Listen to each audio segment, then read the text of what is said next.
கேமுக்கு வந்து பார்த்தீங்கன்னா அதுக்கு என்ன 3 ஒயர் வரும். 2 ஒயர் 3 ஒயரா 2 ஒயர் வந்து ரொம்ப ரேர், 3 ஒயர் தான் வரும். அப்படி வரும்போது அதில் 3 ஒயரில் என்ன கிரவுண்டு வருமா, மெயின் வருமா, சிக்னல் வருமா, இல்லை ஏதாவது மாற்று பல்ப் வருமா, கிரவுண்டு வரும். அப்போ அந்த இடத்துல நம்ம டைலர் வரும். அப்போ ரெஃபரன்ஸ் வோல்டேஜ் பற்றி பேசிக்கிட்டே இருந்தோம்னா இதுதான் ரெஃபரன்ஸ் வோல்டேஜ் அப்படின்னு ஈஸியாக புரிஞ்சாது. அதே மாதிரி இதுக்கு ரெஃபரன்ஸ் வோல்டேஜ் 5 வோல்ட் எங்கேருந்து வருது? சாவி ஆன் பண்ணிட்டு கப்ளரை கழட்டிட்டு 3 பின்ல என்ன வரும்? Main, ground, signal.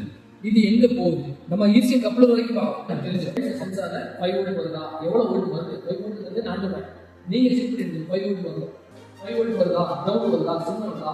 அப்ப மல்டிமீட்டர் ஆன் பண்ணி ஃபர்ஸ்ட் கப்ளரை கழட்டி விட்டா என்ன நடக்குது? நமக்கு ஃபேவரானவரா இல்லை அகேன்ஸ்டானவரா அப்படின்னு தெரிஞ்சுக்கிறது யாரு? இது அப்பா அம்மா யாரு? இது என்ன பிசினஸ் பண்றாரு? இது நமக்கு ஃபேவரானவரா? அதுக்கு அந்த பொருளை கொடுக்கலாமா வேண்டாமா அப்படிங்கிற விஷயத்துல நான் அனலைஸ் பண்ணாலே அப்ப கப்ளர் வந்து அது கண்டிப்பா இருக்கும். அப்ப கப்ளர்ல என்ன ஓட்டு வருது?